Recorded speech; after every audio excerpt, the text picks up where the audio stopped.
Hi, so let's talk contract relax stretching. Contract relax stretching is a really fantastic component of this stretching system, of this mindfulness stretching practice.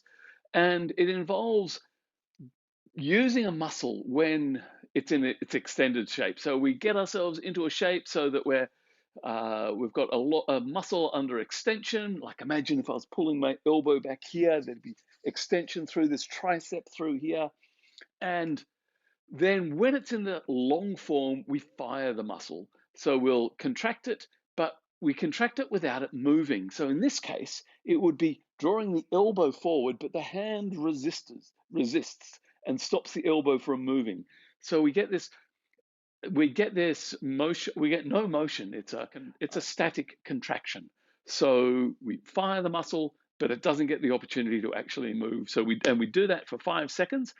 And then after that, we take a breath in, and on the following exhaling breath, the muscle releases and extends. So even if your muscle is in its fully lengthened position, the, after a contraction, it will extend, it will release, and it will grow longer. So it's a really nice way for improving the range of a muscle and for unlocking and resetting a muscle and for improving flexibility, but it's also a really good way of just awakening and enlivening a muscle. So we get to the edge of its range, and then after that contraction, we can so we get the muscle to the edge of its range, and then after the contraction, we follow that parasympathetic response. We follow the body's natural inclination to release and yield just a little bit. And that's just fantastic. It's a fantastic way to get extension. And it also just resets the muscle. So let's talk about some of the shapes that we're going to be using today.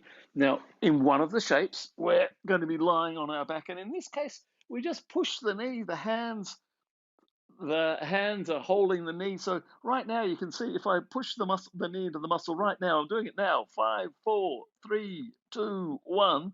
Stop contracting. Breathe in, and then on the next exhaling breath, the knee comes on through and forward.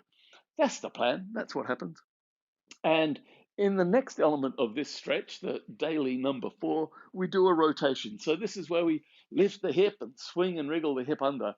Okay, so here I am. And allowing this, so in the stretch, we feel this high hip moving back and forth with the breath.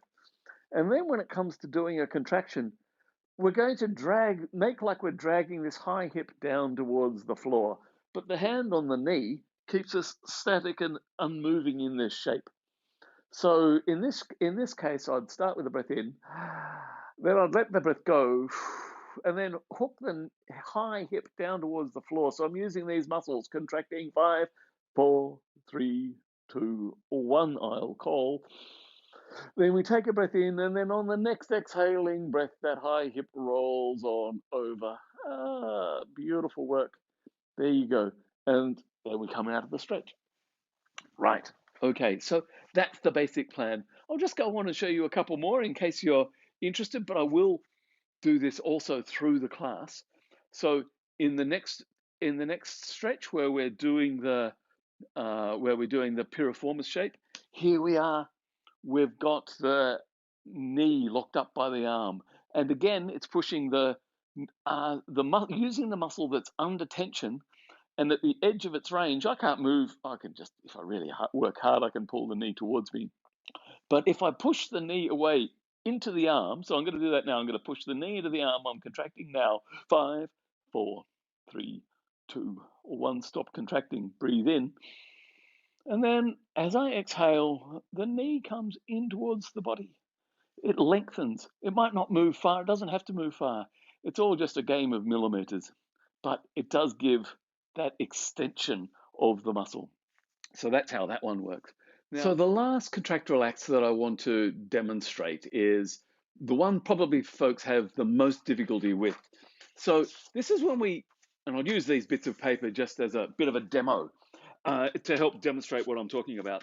So this is the stretch where we come to all fours and do an arm rotation. So in opening a part of the sequence, we move both hands in a clockwise rotation, as I have done here. And the contract relax, I use the phrase to contract like you're moving the fingers towards the 12 o'clock position. So it's like you're using the fingers to swing them back towards the space under your nose. But we want to stay static in this shape.